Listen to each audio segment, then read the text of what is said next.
बच्चों, मैं प्रीता कुमारी झा इस प्रीता पहचान क्लासेस में आपका स्वागत करती हूँ।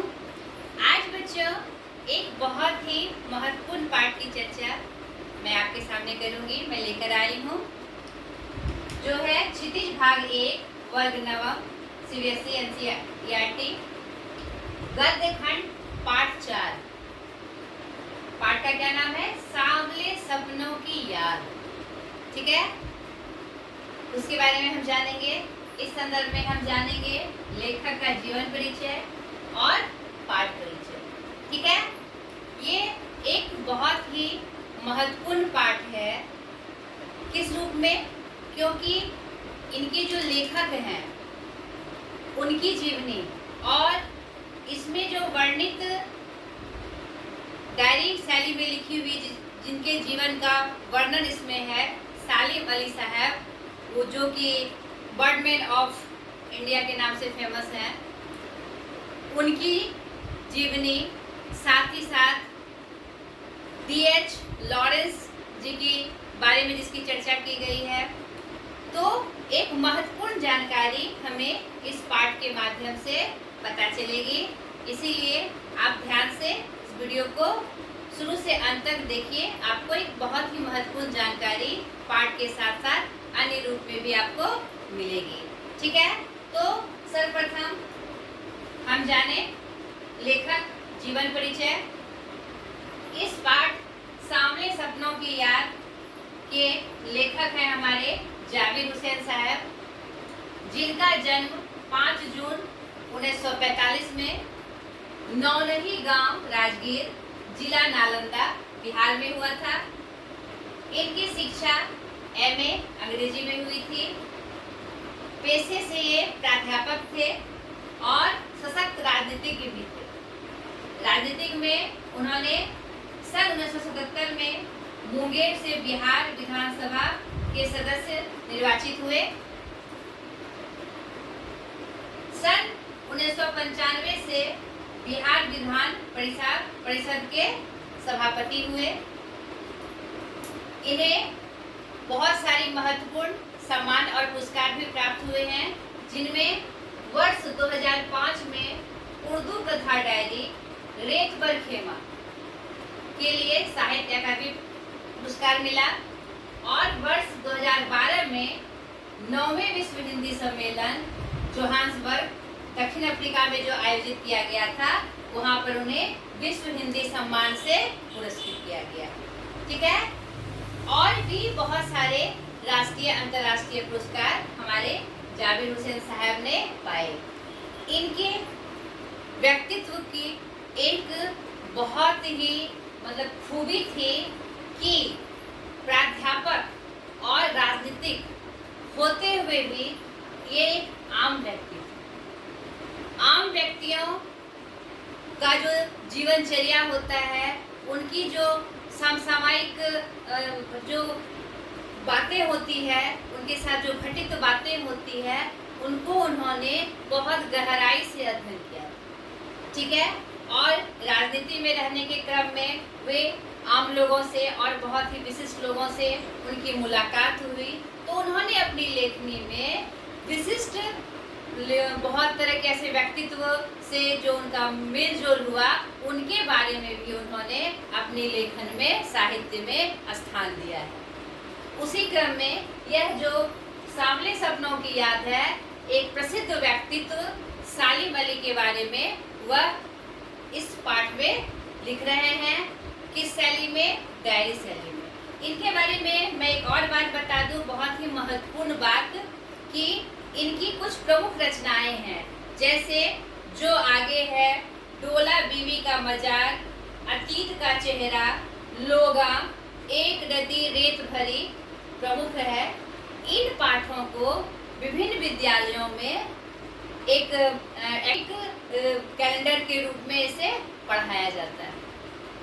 और जो नेट UGC नेट की तैयारी करते हैं बच्चे, उनको भी इनकी जीवनी बताई जाती है। इनकी जीवनी के साथ साथ बहुत रिसर्च भी किए गए हैं, PhD भी किए गए हैं। तो ये एक बहुत ही विशिष्ट व्यक्तित्व के रूप में हमारे सामने हैं।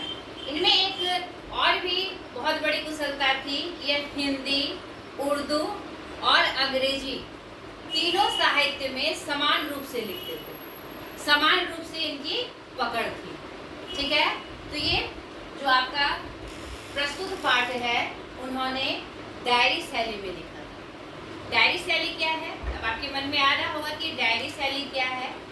हिंदी साहित्य की अनेक विधाएं हैं, अनेक विधाओं के रूप में हम हिंदी साहित्य का परिचय देते हैं, जैसे उपन्यास, कहानी, नाटक, एकांकी, निबंध, ललित निबंध, आत्मकथा, संस्मरण, डायरी शैली, जो कि ये नए आधुनिक साहित्य का ये हिस्सा है। डायरी लेखन, संस्मरण और आत्मकथा, एकांकी। ठीक है, तो डायरी शैली क्या है? एक हिंदी साहित्य की एक विधा है। ठीक है, इन्होंने इस पाठ को डायरी शैली में लिखा है। शैली उनकी डायरी शैली है, लेकिन किस रूप में इन्होंने लिखा है? संस्मरण के रूप में। संस्मरण क्या होता है?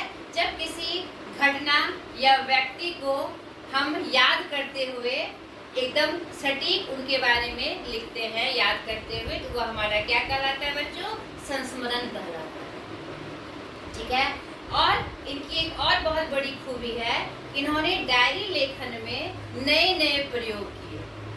जो पहले से जो लिखने की पद्धति चली आ रही थी, उसमें उन्होंने नए नए प्रयोग किए और एक आकर्षक तरीके से, डायरी लेखन को बहुत लोग बोरिंग समझते हैं, भारी समझते हैं, तो इसमें उन्होंने एक नए नए प्रयोग करके इसको रसमयी बनाया। यानी कि उनकी डायरी लेखन शैली को पढ़ते हुए या डायरी संस्मरण को पढ़ते हुए आप पाएंगे कि वह कितने अभिनव प्रयोग उसमें किए गए हैं, और उसकी जो प्रस्तुति और जो शैली होती है वह नए रूप में तो है ही, सर्वग्राह्य भी है। आपको पढ़ने में उसमें बहुत सारी दिलचस्पी मिलती है, बहुत अच्छा लगता है। तो ये एक आपको मैंने अभी बताया कि ये एक आम व्यक्ति भी थे, नहीं तो आम व्यक्ति के रूप में इनके अंदर इतनी संवेदना थी। और ये ऐसे भी कहते हैं कि जो साहित्यकार होते हैं वो अंदर से क्या होते हैं? संवेदनशील होते हैं। तो वे बहुत ज़्यादा संवेदनशील थे। इन्होंने सालिम अली साहब के मरने के बाद उनको जो कष्ट, बहुत दुख हुआ, बहुत कष्ट हुआ, उन्हीं की यादों में उन्होंने यह संस्मरण लिखा। किस रूप में? सांवले सपनों। यानी सांवले सपनों मतलब कि उस व्यक्ति, वह व्यक्ति जिसकी छाप अब क्या हो रही है? धुंधली हो रही है, इसलिए उन्होंने इनका नाम क्या दिया? सांवले सपनों किया। ठीक है, तो अब हम पाठ की चर्चा करेंगे इसके बारे में कि इस पाठ में क्या है, वह क्या बता रहे हैं। ठीक है, हमें लगता है कि इनका परिचय आपको अच्छा लगा होगा और आपको जानकारी भी मिली होगी। आप इनका अगर बृहद परिचय जानना चाहते हैं तो जावेद हुसैन एक परिचय के रूप में आप नेट में सर्च कर इनकी बृहद जानकारी प्राप्त कर सकते हैं। एक महत्वपूर्ण व्यक्तित्व है। ठीक है, अगर मैं ज़्यादा इनका परिचय देने लगूं तो बहुत बड़ा वीडियो बन जाएगा। तो आज मुख्यतः मुझे इस पाठ के बारे में आपको बताना है कि इस पाठ में क्या कही गई है, क्या बातें हैं। ठीक है, सांवले सपनों की याद मैंने आपको भी बताया। यह सालिम अली जो किसके नाम से प्रसिद्ध है? बर्डमैन ऑफ इंडिया, नहीं, पक्षी मैन ऑफ इंडिया, यानी भारत का पक्षी मानव, भारत का पक्षी मानव। ऐसा नाम क्यों पड़ा? तो आपको मैं बता दूं कि सालिम अली जो थे ऐसे व्यक्तित्व, ऐसे विशिष्ट व्यक्तित्व के धनी थे जिन्होंने प्रकृति और पक्षी जगत के बारे में इतने गूढ़ सर्वेक्षण किए, इतना महीन सर्वेक्षण किया कि दूसरा ऐसा व्यक्तित्व हमें दिखाई नहीं पड़ता है। पहले हम इनका एक साधारण परिचय दे दे, फिर इनकी विशेषता और इस पाठ के माध्यम से हम इनके बारे में आपको बताएंगे। इनका जन्म 12 नवंबर 1896 ईस्वी में हुआ, खेतवाड़ी बम्बई में, ठीक है। और इनकी मृत्यु 20 जून 1987 में हुई। और यह जो जाबिर हुसैन ने यह जो संस्मरण लिखा है उनकी मृत्यु के तुरंत बाद यह संस्मरण लिखा है, क्योंकि इतने बड़े व्यक्तित्व का दुनिया से चले जाना एक बहुत बड़ी कमी थी और उस कमी को जाबिर हुसैन साहब ने महसूस किया, बहुतों ने महसूस किया, लेकिन वो अपनी लेखनी में लिखने के लिए वो अपने आप को रोक नहीं पाए, ठीक है।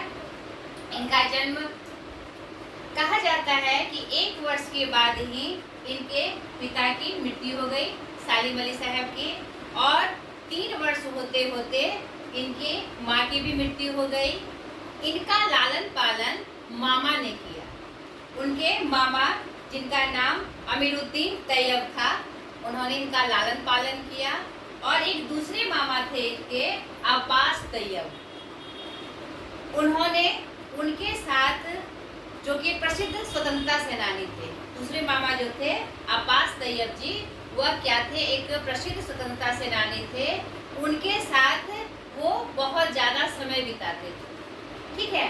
उनके जीवन में एक घटना घटती है जिसने उनके जीवन को देखने का रूप ही परिवर्तन कर दिया, रूप ही बदल दिया। क्या घटना घटी थी कि उनके मामा ने एक लोहे की गन उनको दी थी और उन्हें शिकार पे जाना बहुत पसंद था।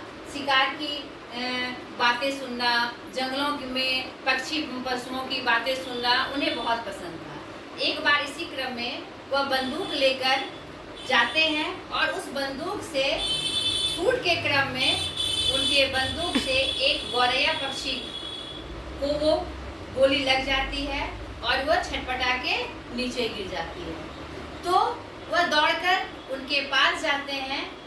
उस समय तो वह इसलिए गए थे कि शिकार मैंने किया, लेकिन वहां जाकर उन्हें जो अनुभूति हुई, उस गौरैया पक्षी को देखते हुए उन्हें जो अनुभूति हुई, उसने उनके जीवन की रूपरेखा को ही बिल्कुल बदल दिया।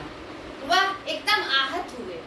आहत सिर्फ इसलिए नहीं कि मैंने उसे गोली मार दी, आखिर पक्षियों का भी संसार है, नहीं, और पक्षियों का क्या रूप है, क्या उनका दैनिक दिनचर्या है, मतलब कि अचानक से उनके मन में उनके प्रति बहुत ही गहरा प्रेम उमड़ आया और वो इतने विचलित हो गए कि उनको संभालना मुश्किल हो गया।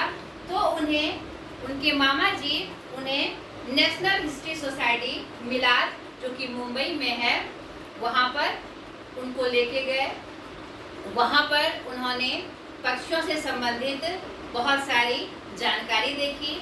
गौरैया के अलावा उन्होंने बहुत सारे पक्षियों का जीवन देखा, नज़दीक से देखा और धीरे धीरे उनकी दिलचस्पी इस ओर बढ़ती चली गई। इस घटना ने उनके जीवन को ही बदल दिया और इसी क्रम में वह लगातार, फिर उन्होंने क्या किया कि लगातार उसमें उन्होंने शोध करने की कोशिश की। वह एक क्या कहते हैं, छोटे फैमिली से थे, मिडिल क्लास फैमिली से थे, तो बहुत ज़्यादा उन पे खर्च करना या शोध करने के लिए उनके पास पैसे नहीं थे।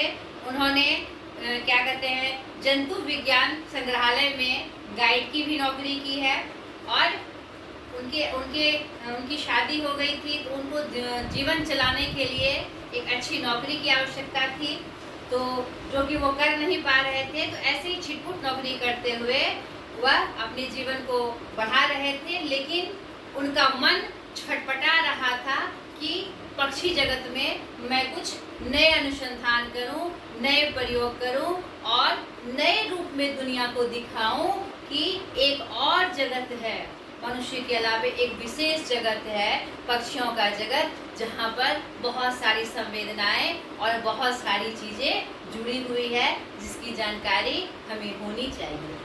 हम पक्षियों को अपने मानव नज़र से ना देखें, हम उनकी नज़र से उनको देखकर जाने उनका संसार क्या है।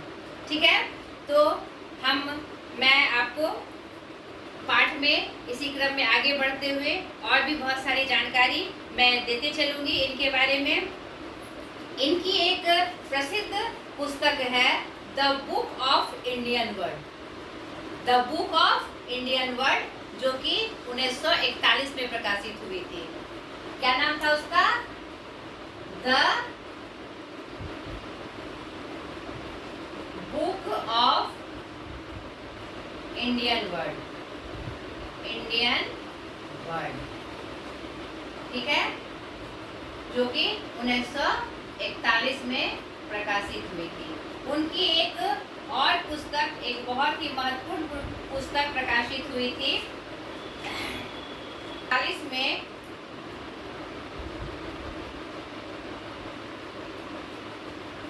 Hand book of the bird India and Pakistan, India and Pakistan, Pakistan. इसका प्रकाशन 1948 में हुआ था, जो ने 10 घंटे में लिख डाली थी। यह पुस्तक इन्होंने मात्र 10 घंटे में लिखकर पूरा किया था। इसमें इंडिया और पाकिस्तान के पक्षियों पे जो उन्होंने अन्वेषण किया था उसकी जानकारी मिलती है। ठीक है,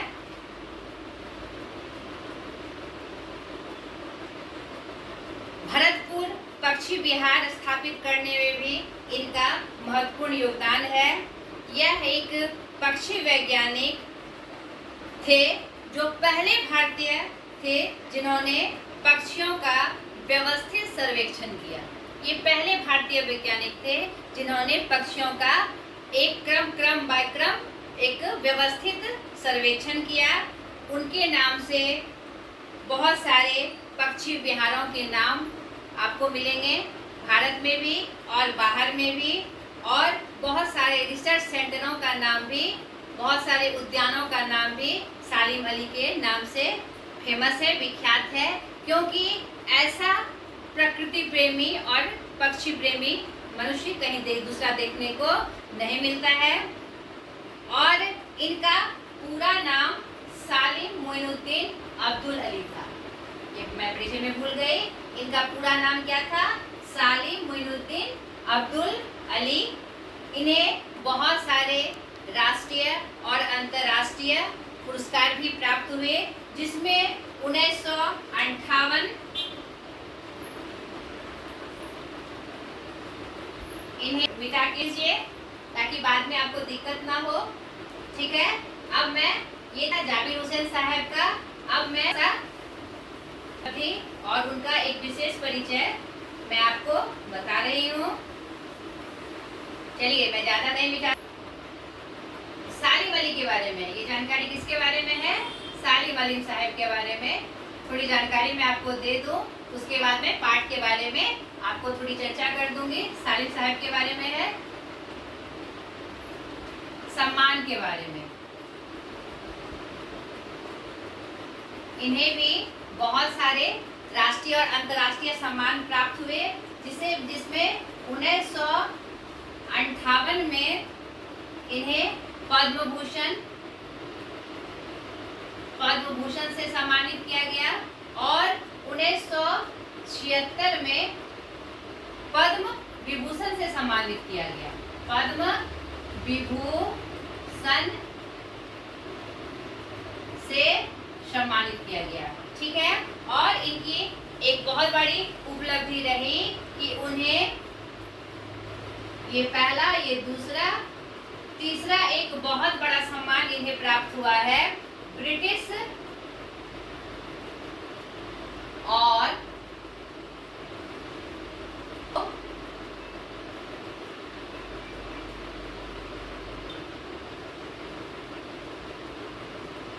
के द्वारा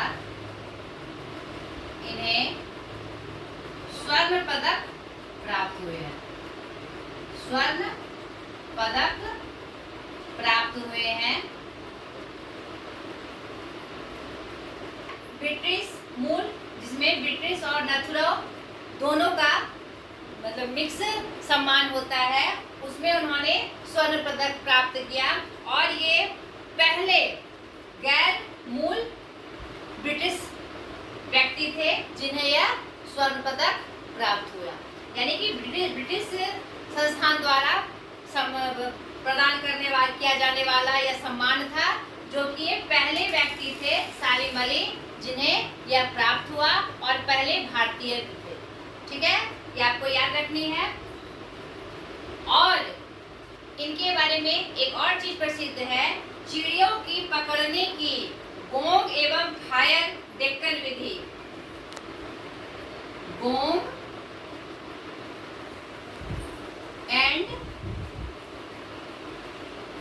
फायर, गोंड एंड फायर एवं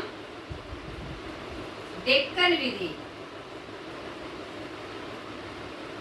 डेक्कन विधि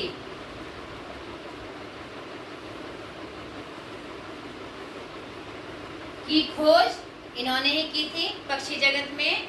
आज भी पूरा पक्षी जगत इन प्रणाली को अपना रहा है और उनकी भूरी भूरी प्रशंसा इस क्षेत्र में हो रही है।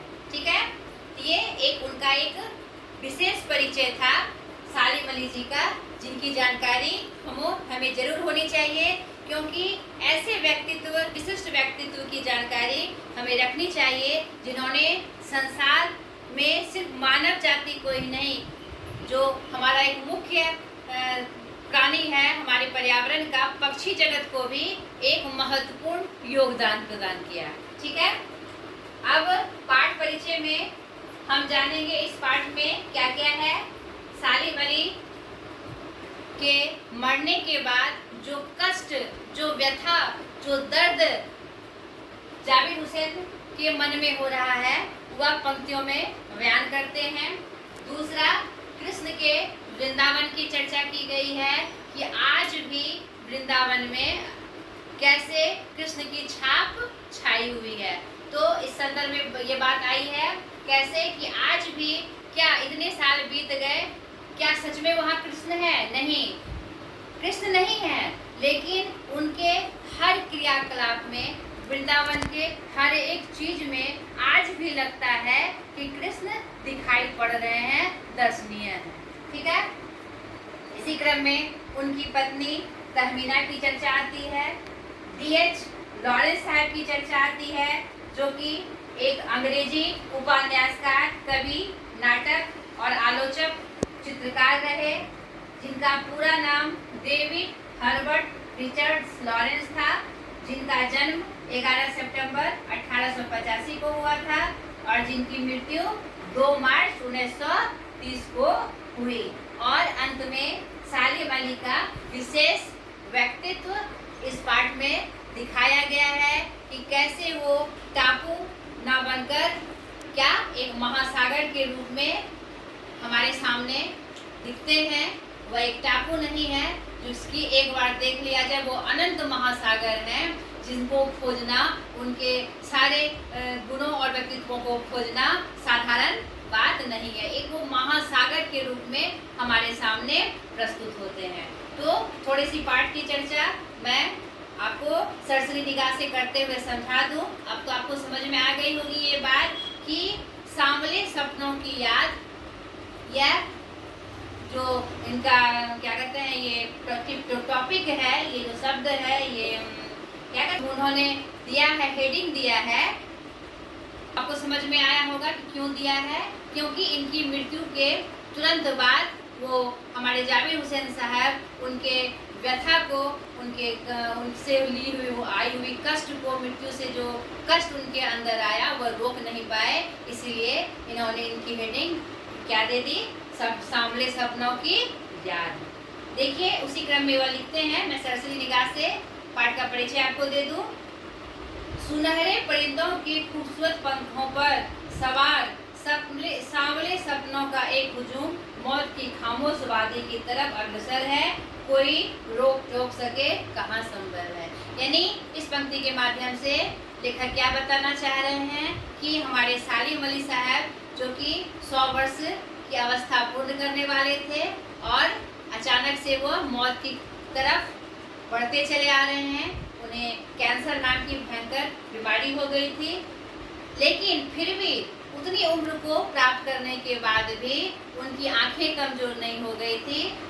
उस समय भी, उस अवस्था में भी आपको दूरबीन लटकाए उस मानव का एक सहज रूप आपको जंगलों में, बिहारों में देखने को मिल जाता था कि उस समय, अंत समय तक भी वह दूरबीन लेकर पक्षियों में कुछ न कुछ सर्वेक्षण करते रहते थे कि कुछ छूट ना जाए। और इसी क्रम में उन्होंने पहले दूसरे पैराग्राफ में इसी की चर्चा की है कि ये जो मौत का अंतिम सफर है उससे किसी मनुष्य को लौटाया नहीं जा सकता। उसी क्रम में हमारे सालिम अली साहब बढ़ चुके हैं। एहसास की ऐसी ही उबड़ खाबड़ जमीन पर जन्मे मिथक का नाम सालिम अली है। यानी कि लगता है कि वैसा व्यक्तित्व फिर हमें दिखाई नहीं पड़ेगा। चर्चा करते हुए जाबिर हुसैन साहब लिखते हैं, इसी क्रम में वह इतिहास में कृष्ण के वृंदावन की चर्चा करते हैं कि आज भी वृंदावन में आपको दूध के मटके, घी, मक्खन की चौंधी खुशबू, रास्तों में कृष्ण की लीलाएं, वहाँ के तालाबों में, वहाँ के बागों में कृष्ण का सानिध्य आपको प्राप्त होता है। क्यों? क्योंकि हम उस वृंदावन में हर एक जगह कृष्ण की छवि को देख पाते हैं। उसी तरह जिस तरह वृंदावन में आज भी कृष्ण की यादें बसी हुई है, उसी प्रकार जब पक्षी जगत के सर्वेक्षण में या काम में हम बिहारों में, जंगलों में या कहीं भी जाएंगे, उद्यानों में जाएंगे, तो हमें एक संपूर्ण व्यक्तित्व सालिम अली साहब के रूप में दिखाई पड़ेगा, हमेशा से दिखाई पड़ेगा। उनको हम भूल नहीं सकते क्योंकि उन्होंने इतना काम किया इस संदर्भ में कि उनको भूलना आसान नहीं है। इसी क्रम में वह सालिम अली की चर्चा करते हैं कि भले ही कैंसर उनके जानलेवा बीमारी का मौत का कारण हुआ, लेकिन अंतिम समय तक मौत उनकी आंखों से वह रोशनी छीनने में सफल नहीं हुई जो पक्षियों की तलाश और उनकी हिफाजत के प्रति समर्पित थी। ऐसा वर्ड वाचर शायद ही कोई हो। मतलब पक्षी को वाचर मतलब बर्ड वाचर मतलब सर्दी को वाच कर, पक्षियों को वाच करने वाला, देखने वाला, गहराई से देखने वाला दूसरा नहीं होगा।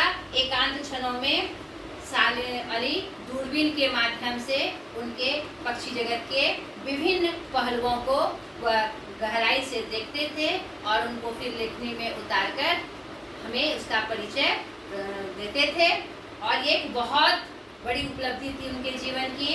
आगे वो चर्चा में लिखते हैं कि उनकी जीवन साथी तहमीना उन्हें काफ़ी मदद पहुंचाती थी। तहमीना जो थी उसकी स्कूल के दिनों की ही उनकी सहपाठी थी। एक और घटना की उन्होंने चर्चा की है। किसकी चर्चा? साइलेंट वैली, जो कि रेगिस्तानी हवा का एक बहुत ही कष्टप्रद रूप था उस समय केरल की वादियों में। उस समय चौधरी चरण सिंह बिहार के नेता थे, वो मुख्यमंत्री थे, वे प्रधानमंत्री थे, क्या कहते वो उनसे मिले थे। तो यह घटना की चर्चा याद हुआ क्यों करते हैं, क्यों लिखते हैं कि उनका एक विशेष व्यक्तित्व के बारे में उनको बताने के लिए कि वह एक वर्ड वाचर ही नहीं थे। प्रकृति में जो असंतुलन आ रहा था और जो क्या कहते हैं बवंडर आ रहे थे, उससे आम आदमी कैसे आहत होता है वह भी उनकी दृष्टि से छुपा हुआ नहीं था। तो उसको दिखाने के लिए भी वो हमेशा प्रयासरत रहते थे। हमेशा प्रकृति की चीज़ों को निहारना, देखना और उससे जो आम जनता को जो परेशानी होती थी या जो लाभ होता था, दोनों बातें वह हमारे सामने प्रस्तुत करते थे। तो उस समय साइलेंट वैली जो रेगिस्तानी हवा थी, साइलेंट वैली के रूप में, जो कि केरल की घाटियों में उमड़ती थी और जो जिससे केरल के निवासियों को बहुत परेशानी उठानी पड़ती थी। उनका जिक्र उन्होंने किया है कि उसके लिए भी उन्होंने बहुत सारे प्रयास किए थे। उस समय के प्रधानमंत्री चौधरी चरण सिंह के सामने ये प्रमुखता से ये बातें रखकर उसके निवारण के लिए उन्होंने बहुत प्रयास किए थे। आज आगे के क्रम में वो कहते हैं कि आज सालिम अली साहब नहीं हैं, चौधरी साहब भी नहीं हैं, कौन बचा है? अब मोटी मांदी पर उगे फसलों के बीच एक नए भारत की नींव रखने का संकल्प लेगा। यानी कि वो ऐसे दोनों व्यक्तित्व ऐसे व्यक्तित्व थे जो कि भारत की मतलब धरती पर पड़ने वाली पहली बूंद के रूप में उभरते थे। पहली बूंद की जब मिट्टी पे पड़ती है उसकी एक सोंधी खुशबू आती है, तो वह वो खुशबू थे, वह पहली खुशबू थे जिन्होंने भारत के निर्माण और विकास में बहुत एक महत्वपूर्ण भूमिका निभाई। इसी क्रम में सालिम अली ने जो वो स्पैरो वाली घटना घटी थी, गौरैया वाली घटना घटी थी, जो बंदूक से उन्होंने गौरैया को मार गिराया था, fall of a sparrow, fall of a sparrow, उस क्या नाम है उसका? फॉल ऑफ अ स्पैरो, ठीक है, फॉल ऑफ अ स्पैरो। उन्होंने आत्मकथा में इसको स्थान दिया है। जब वो अपनी आत्मकथा लिख रहे थे तो इस घटना का जिक्र उन्होंने फॉल ऑफ अ स्पैरो के नाम से लिखा है।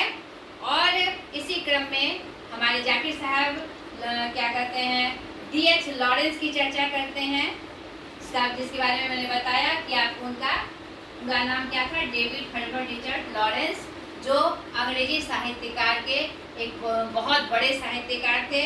उन्होंने उपन्यास भी लिखे, कविताएं भी लिखी, नाटक भी लिखे, निबंध भी लिखे, आलोचक भी थे और एक बहुत अच्छे चित्रकार भी थे। तो इसकी चर्चा क्यों आई? क्योंकि लॉरेंस साहब भी एक ऐसे व्यक्तित्व के धनी थे जिन्होंने प्रकृति का अध्ययन और उसमें रहने वाले प्राणियों का अध्ययन बहुत ही नज़दीक से किया था। उनकी एक घटना की चर्चा उन्होंने की है कि उनके पति मौत के बाद उनकी पत्नी फ्रीडा लॉरेंस से एक क्या कहते हैं उसके व्यक्ति ने उनसे पूछा कि आप अपने पति के बारे में कुछ बताइए। तो उसने क्या जवाब दिया कि मैं क्या बताऊं, मेरे पति के बारे में मुझसे ज़्यादा छत पर बैठी हुई पक्षियां गौरैया बता सकती है।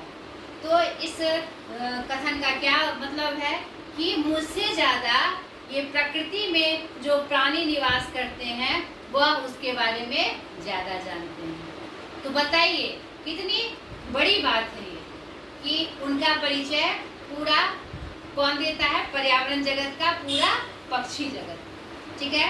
इसी क्रम में वो बात आगे बढ़ती है और अंततः फिर सालिम अली साहब के एक जो विशिष्ट व्यक्तित्व था उसकी चर्चा वो करते हैं कि ये कितने बड़े प्रतिभा के धनी थे, जिसका नहीं रहना हमारे लिए एक बहुत बड़ा क्या कहते हैं, बहुत बड़ी हानि है हमारे लिए। वह आज भी आशा करते हैं कि फिर दूरबीन लटकाए वो कहीं गए हैं, लगता है कि वह दुनिया से नहीं गए हैं, वह कहीं गए हैं उसी बिहार में पक्षियों के बारे में सर्वेक्षण करने दूरबीन लटकाए, लगता है कि वह लौट आएंगे। यानी सपनों में वह कल्पना कर रहे हैं कि काश सालिम अली साहब दूरबीन लटकाए लौट आएंगे। इस तरह का करते हुए वह इस संस्मरण को अंतिम रूप देते हैं। तो पूरा जो संस्मरण उनकी यादों में उनका एक व्यक्ति चित्र प्रस्तुत किया गया है सालिम अली साहब का। उनके बारे में अन्य जानकारी जो मुझे उपलब्ध थी वो मैंने आपको दी। तो आपको अब ये पाठ अच्छे से समझ में आ गया होगा, मुझे आशा करती हूँ। अब इस संदर्भ में प्रश्न अभ्यास में कुछ प्रश्न हैं। इस व्याख्या को सुनने के बाद, इनकी बातों को पाठ चर्चा सुनने के बाद मुझे लगता है कि आपको प्रश्न संबंधी कोई भी दिक्कत नहीं आएगी, ठीक है। और फिर भी अगर दिक्कत आए तो आप हमें कमेंट करें, मैं आपको उसका हल बताऊंगी। मुझे नहीं लगता कि अलग से मुझे इसके प्रश्न अभ्यास की आवश्यकता है। मैं थोड़ा सा फिर भी आपको देख लेती हूँ। किस घटना ने सालिम अली के जीवन की दिशा को बदल दिया और उन्हें पक्षी प्रेमी बना दिया। तो घटना की चर्चा मैंने आपसे की। सालिम अली ने पूर्व प्रधानमंत्री के सामने पर्यावरण से संबंधित किन संभावित खतरों का चित्र खींचा होगा जिससे उसकी आंखें नम हो गई थी।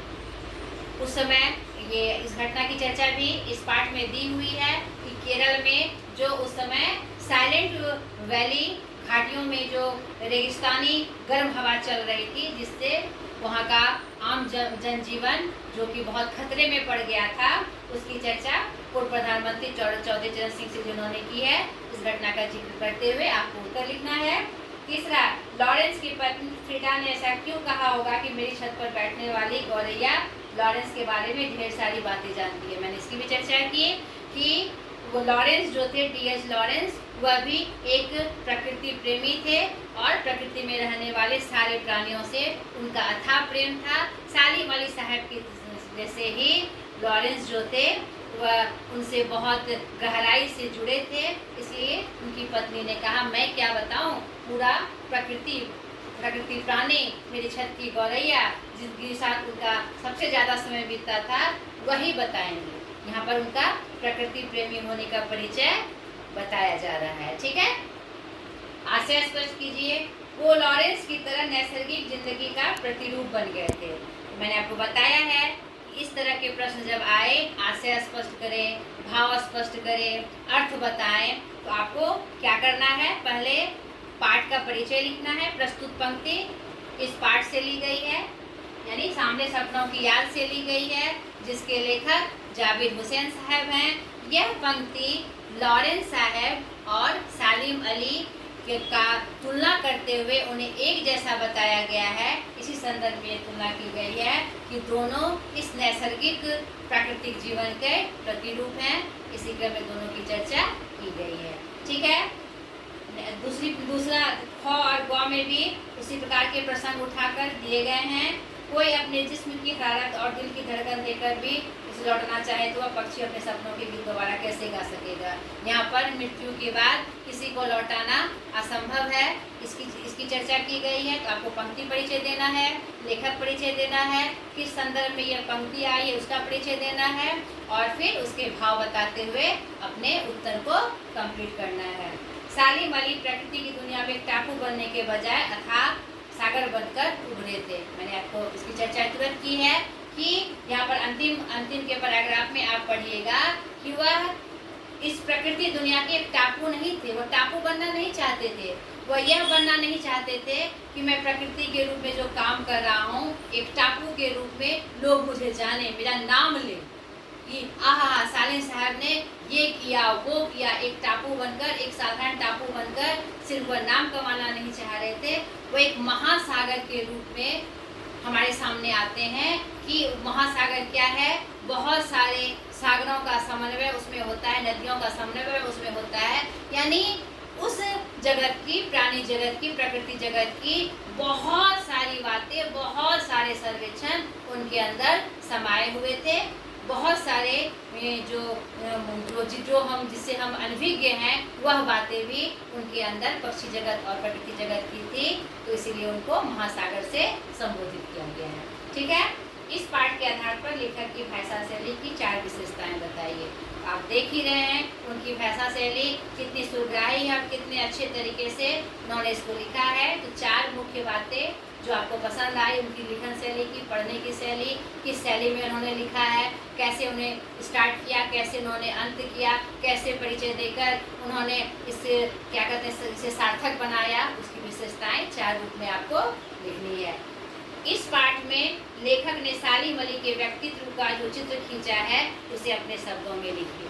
यहाँ पर आपको क्या लिखना है, सालिम अली का क्या व्यक्तित्व था, क्या ऐसा गुण था, यानी उनके गुणों को आपको अपने शब्दों में लिखना है। सांवले सपनों की याद शीर्षक की सार्थकता पर टिप्पणी करिए। यह जो शीर्षक है इस पाठ का, इस संस्मरण का, सांवले सपनों की याद, क्या यह सटीक है? बिल्कुल सटीक है, क्योंकि यह बात वो सालिम अली साहब के व्यक्तित्व को उभारने में बता रहे हैं, उनकी व्यक्तित्व की जानकारी हमें दे रहे हैं, उनका परिचय हमें दे रहे हैं, लेकिन उनकी मौत के बाद की तुरंत की घटना है। अब जो वो व्यक्तित्व है जो इतना बड़ी प्रतिभा का धनी है, इतनी बड़ी प्रतिभा का धनी है, वो हमारे बीच नहीं रहा। इसीलिए उन्हें क्या बनाया गया? सांवले सपनों किया। यानी कि अब वो सपना बन के रह गए, एक धुंधला सा सपना, जो कि फिर वह वापस नहीं आ सकते। सिर्फ हमारी यादों में, हमारे चर्चाओं में उनकी बातें होती रहेगी। यह जो शीर्षक है पूर्ण रूप से सटीक है। ठीक है बच्चों, हमें लगता है कि आपको यह पाठ बहुत अच्छे से समझ में आया होगा, और मैंने इसमें जो जानकारी थी मैंने आपको दी, और कुछ अलग जानकारी भी मैंने आपको दी। तो आशा करती हूँ यह वीडियो आपको अच्छा लगा होगा। अगर आप में यह सहायक बनती है तो यह मेरा परिश्रम सफल होगा। आज तक के लिए इतना ही। बाय।